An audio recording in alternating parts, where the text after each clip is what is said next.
Hi, this is Jeff Altman, the Big Game Hunter, and you're listening to and perhaps watching as a hangout, No BS Hiring Advice.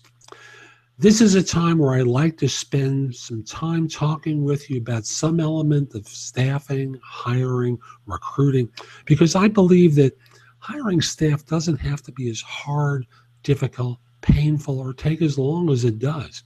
It's just many of you have systems in place that interfere with what you ostensibly say you want to do, which is hire great people for your organization.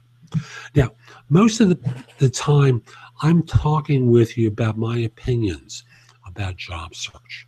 But I thought on this show, I would change that up and bring in a guest to speak with. Glen Geffcken works with businesses and individuals, strengthening their culture, core values, communications, and sense of purpose. He's a cultural expert, blogger, and author of a terrific book I'm going to hold up for you called Shift, and Indigenous Principles for Corporate Change. Glen, my friend, welcome to Jobs. I'm sorry, I was talking about my other show. Welcome to No BS Hiring Advice. Thanks for making time.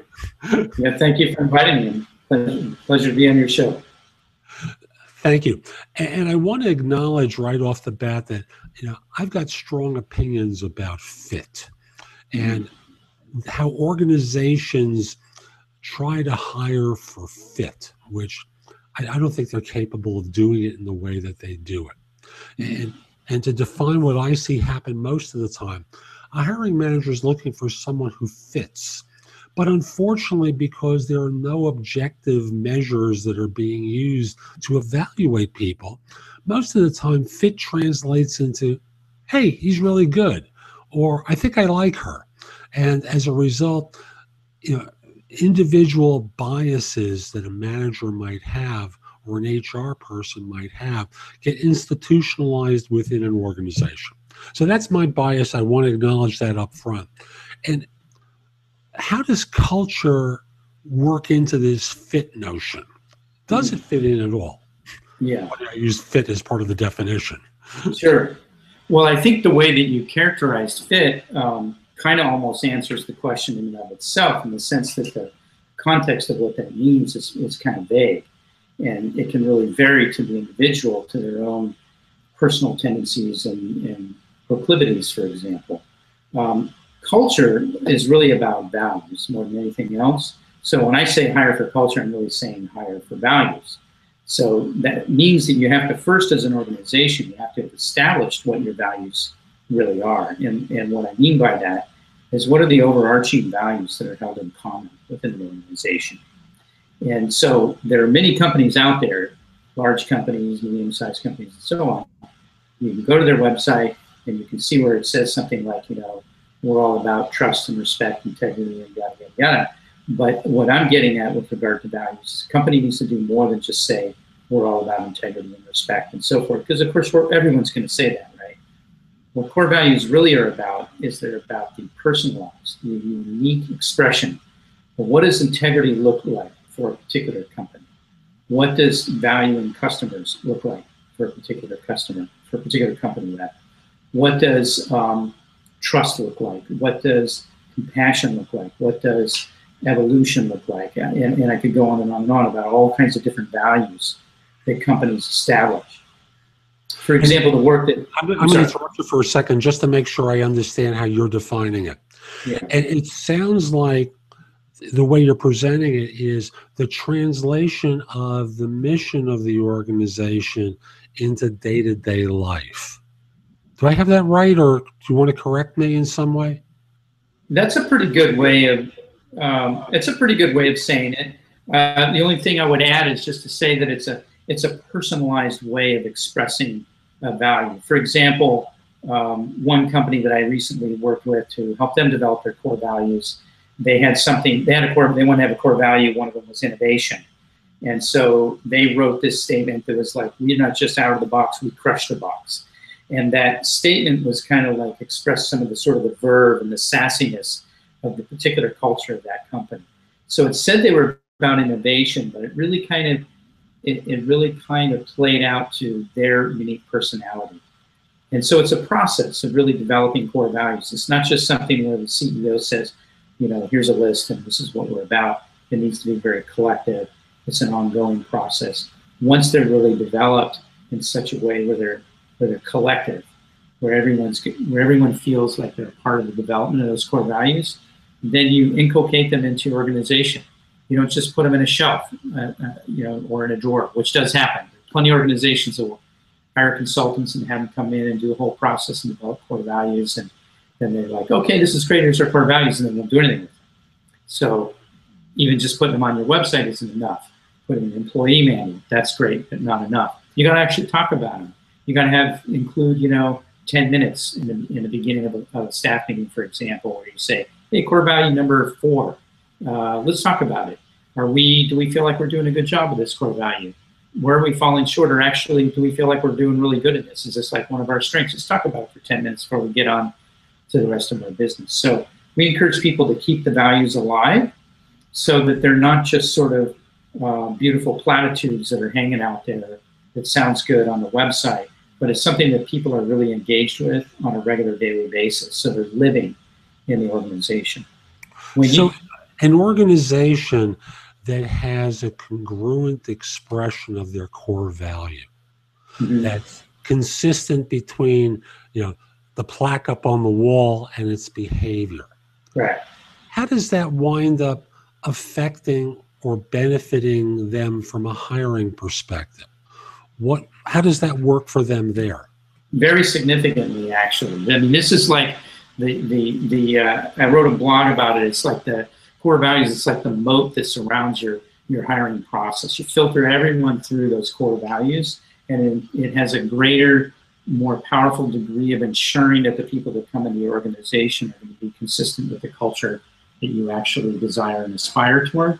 So the first step that you would do is you would share them with every single candidate that's looking to be employed with your company.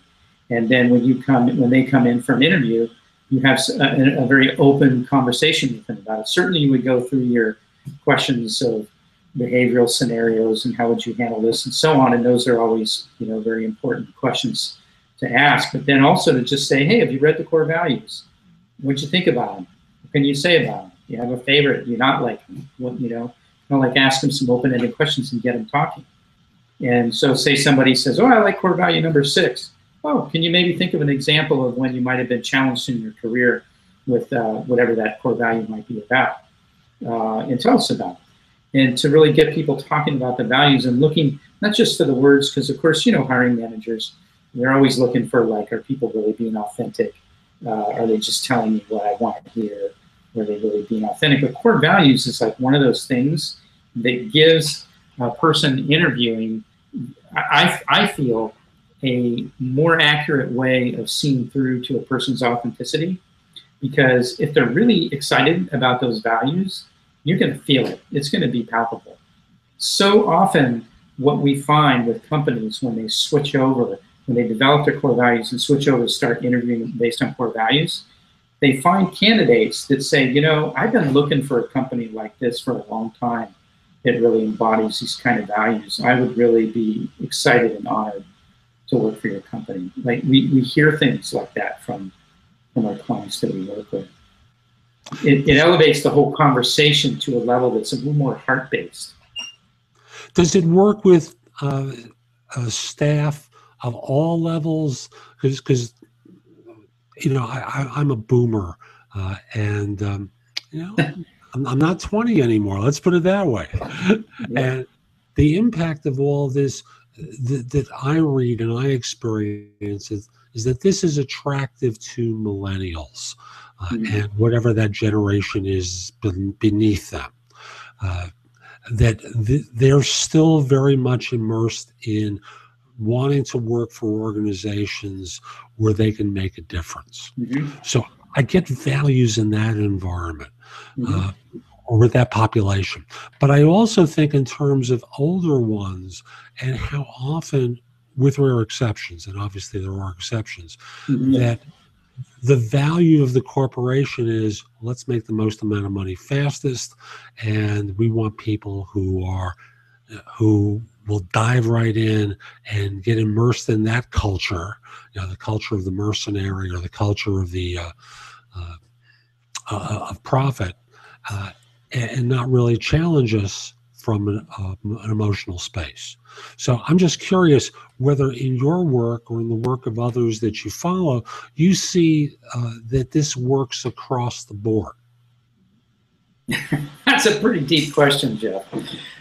There's a lot there. Yeah, there's a lot there in that question. Definitely millennials, they want to change the world. So when they're interviewed or approaching a company and they're really clear about their values and what they're about, that really gets them jazzed up. Millennials, people that are getting 40s, 50s, 60s, and so on, they've been, shall we say, more acculturated in a business model ideology, if you will, that's been very entrenched in this notion that Milton Friedman economics, that business exists fundamentally to produce profit. And so what we're saying here is that businesses ultimately exist for people, for the people that work there, for the people that are going to use the products and services. We're in the people business. We're not in the money business. The profit is just what comes as sort of a fringe benefit when we do what we're supposed to be doing, which is creating meaningful products and services, and meaningful products and services for people that we actually really care about, products that matter. When we're doing that kind of work, and when we're building our organization and our culture around values and striving every day to do the best we can to model those values, then we're really creating something amazing, and profitability is just something that is naturally going to flow from that. And there is actually a fair amount of growing research that points to the fact that companies that are values-based are actually significantly more profitable than companies that are simply oriented around profitability. So it's actually good for business to do it this way. And the way to enhance it and expand it and make it even just grow more so is through the hiring process. That everyone coming in the door is totally on board with what you're about. And not just on board, but since there's something that gives the candidates a sense of feeling that they can come and join and be a part of something bigger than themselves, they're going to be like jumping out of bed in the morning, like excited to go to work. And that's what you want, because that's where you have a true entrepreneurial, innovative culture and strategy at your organization. So let me pose a scenario for you. You have a values-oriented organization meeting a mercenary, I'm in it to make a lot of money, but has the right skills that the values organization is looking for. Mm-hmm. Does the organization need to reconcile and bite the bullet, as you will, and accept this individual, or do they just keep looking? You asked some great questions, Jeff. They need to keep looking. They need to actually pass on that person who might have an impeccable resume, years of this and credentials here, and they've accomplished these things and so on, and they look amazing, but there just isn't the alignment of values. Thank you so much for your time. We really appreciate you coming in. Move on. You'd be better off by finding someone with half as much experience who's truly aligned with what you're about as an organization. It's going to be jazzed about coming to work for you, because they'll be able to catch on and learn, and you can train and they can grow in it. Maybe not if we're talking about brain surgery, they got to have those credentials, right? Or if we're talking about law, if you don't have a law degree, well, we're done right there, right? So, but most other jobs, if we're talking about marketing, for example, we're talking about sales, we're talking about so many of the service industry types of positions, if they don't have quite the level of experience that you need, they can come along. If they're really jazzed and excited about your organization, they're going to do whatever they have to do to learn and mount that learning curve quickly. I happen to agree with that attitude. It's one of the frustrations I have in my work as a headhunter, and working with organizations that make the sacrifice. They do it way too often, bringing on people who they're desperate for the skill because the hiring manager feels behind the gun. I'll use like as an example. They work in IT. They've got a project to deliver to some group, some line of business, whatever. And at the end of the day, they need that skill. Without that skill, they're not going to provide the service promised on time and within budget. Sure. And we're staring at a person who has fear for their job. If the impact of that failure to hire the right person results in that other group being hurt, lo and behold, people lose jobs for that reason. So I hear and I watch and I listen to this dance that hiring managers tell me about all the time, and the frustration that they feel. And it sounds like, and here's one of those good questions again, Glenn, it sounds like there's an incongruence with what they profess as the cultural value and how the behavior is. How am I doing? Really good. Your questions are very insightful. Culture absolutely has to be authentic. And that's why the core values process is really valuable, because it's an opportunity to engage in a conversation about values and what we stand for as an organization, and to invite criticism. So somebody says, okay, we want to be about equality and diversity in our organization. And so let's talk about that. Where are we good with that? Where are we falling down with that? And it gives an opportunity for people to say, well, I don't think we're very diverse. And okay, how could we be better at this? And so they can start having that conversation. And what potentially can bubble to the surface with that is not just that like, okay, we should have a value of, say, diversity in our organization, but that we want to have the value, that we want to aspire to that value, and that it's an organization-wide conversation that hones down to when you finally get to that place. Could take a month, could take 6 months, could take a year, however long it takes. When you finally hone down to that place where you've got your list and however many core values that they are, and you can say, okay, these are the values that we're saying collectively as an organization we are aspiring to. And so then you inculcate it, then you take the steps forward. And the thing that is, Jeff, you've got the banners or the poster boards in your break room. It's on your website. You're talking about it in your staff meetings, however it is that you're kind of folding them into your organization. The organization itself is putting itself on the hook. It's saying, we're about these core values, so we're inviting your feedback when we're doing well and when we're falling short. So the more that conversation happens, it gives the organization the ability to continually, gradually, incrementally move towards a more authentic expression of those core values. So I'm going to give you one of those scenarios again. Okay. In a lot of organizations, when they have the core values conversation, these are organizations that are hierarchical in nature.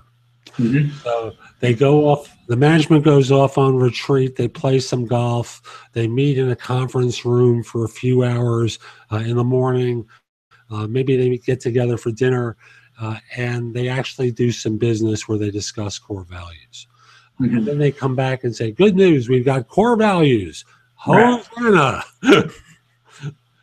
How does this work its way down and thus affect, or should it work its way down?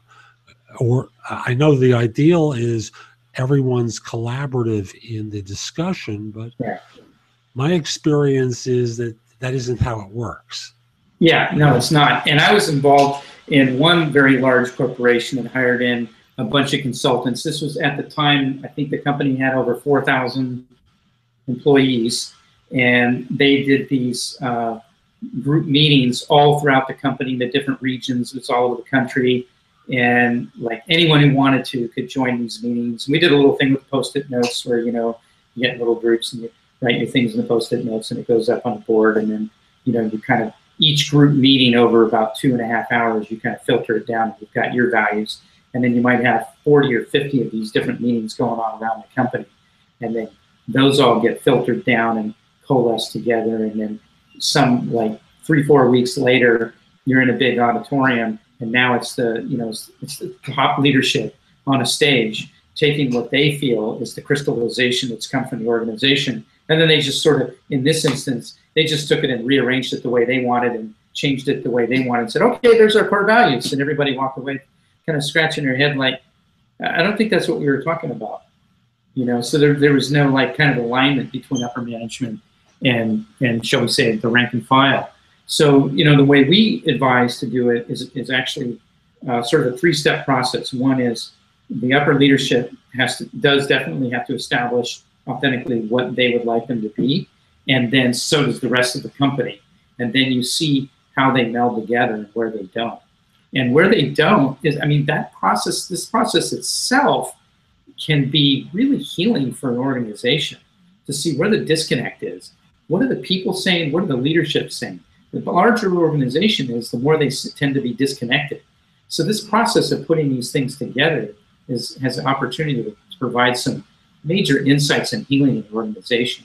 And the top leadership has to resist the urge to be hierarchical and say, well, you know, I want it to be this way, and we've got to have this, because that in itself is going to defeat the whole process of the core values. It's got to be collective.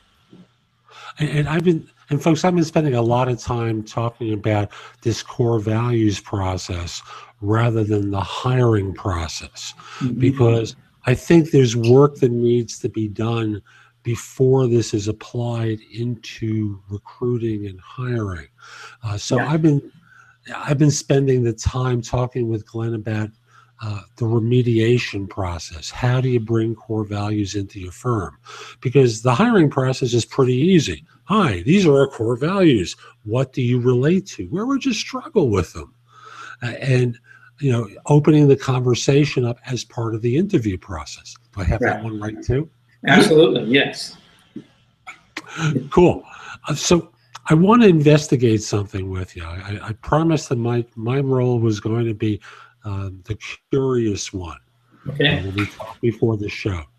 Indigenous Principles for Corporate Change is the subtitle to Shift.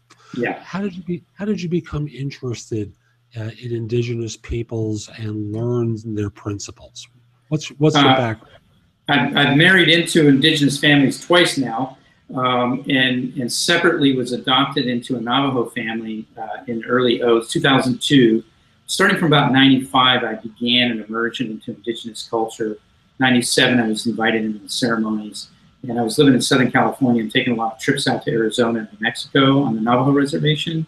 And so I was beginning to become more deeply immersed into the traditions. And in the same time, in parallel, I was, you know, had this life in the corporate world, one foot in the corporate world, one foot in this Indigenous world with these ancient traditions. And I just found this amazing congruency. I just found that I was getting better at doing business. And when I looked at why, it had more to do with what I was learning from the ceremonies and the elders and the Indigenous traditions than any business books I was reading necessarily, or the business experience itself. I was becoming a better communicator. I was looking at things differently. I was becoming more creative, more visionary.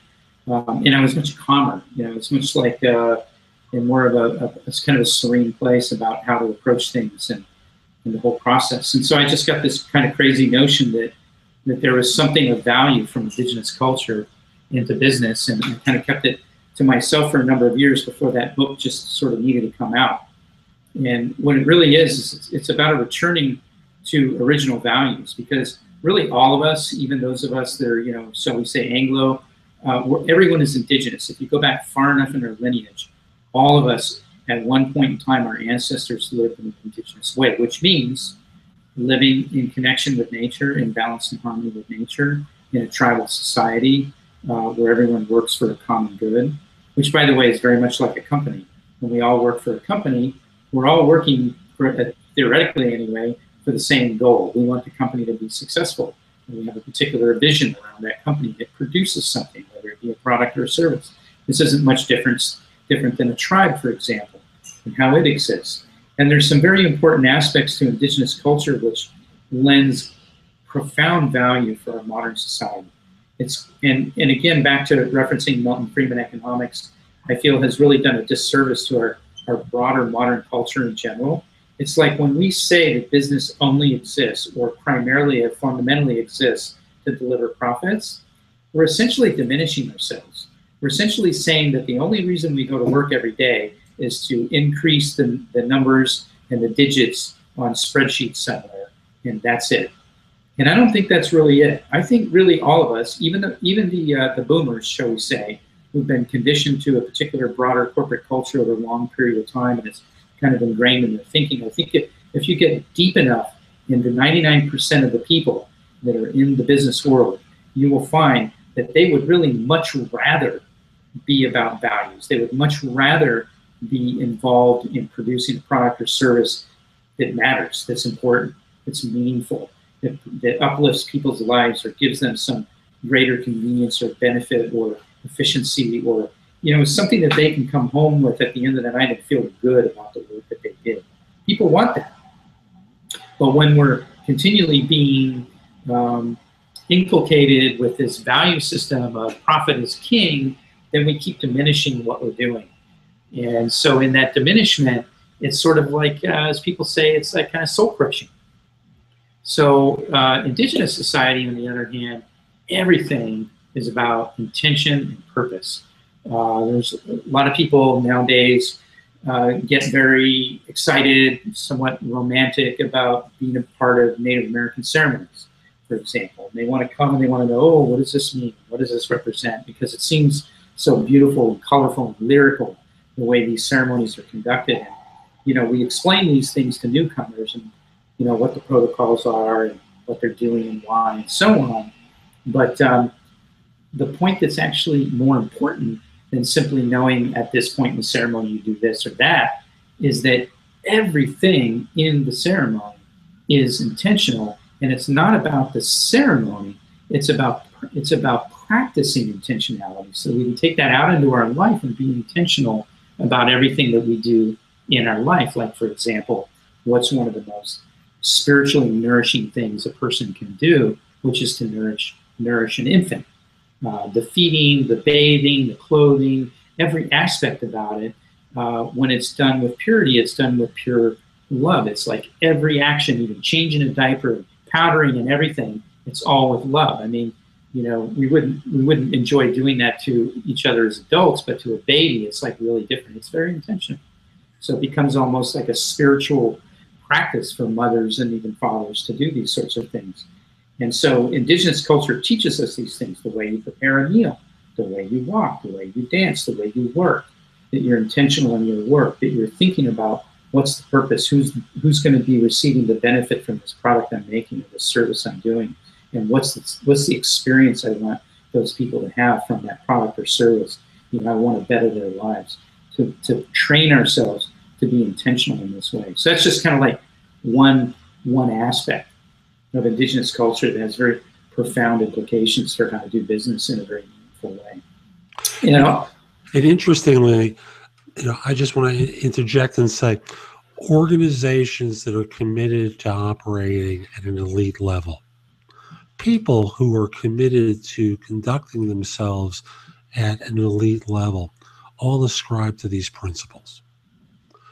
They may not recognize them as being indigenous, but being culturally congruent with the mission of an organization and serving the individuals that they're selling product and or service to is the way of an elite firm.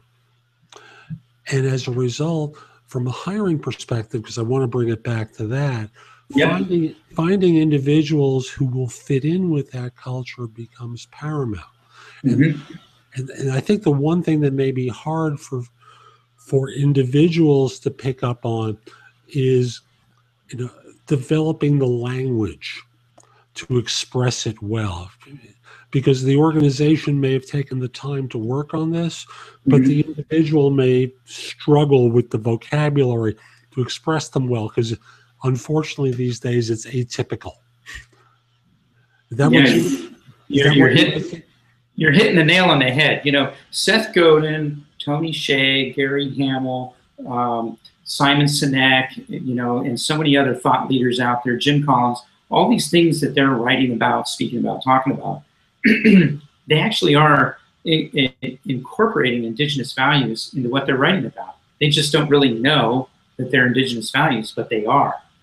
And like you say, elite organizations are already engaging in these kinds of value systems. So what I'm just doing, or what I have done, is codified 13 principles that are pretty universal from Indigenous culture into my book, Shift.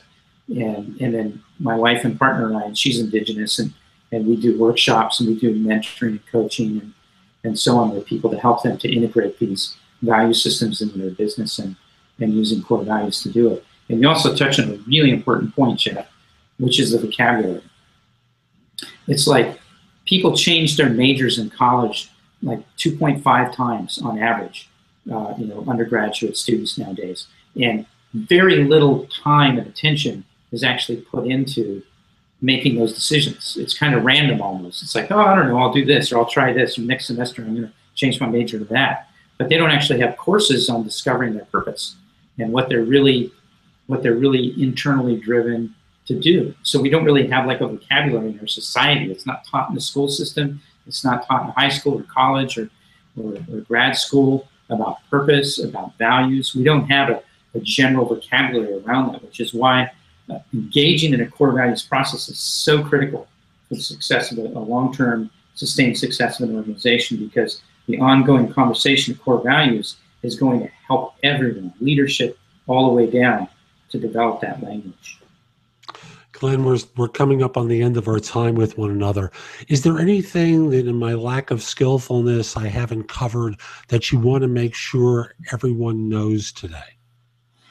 You've offered a lot of very insightful questions. The only thing I would add to that is just to say that core values is aspirational, right? It's like none of us are perfect as people. We don't always get everything right in our life. You know, we say something to hurt somebody, or, you know, we falter on a commitment or an obligation.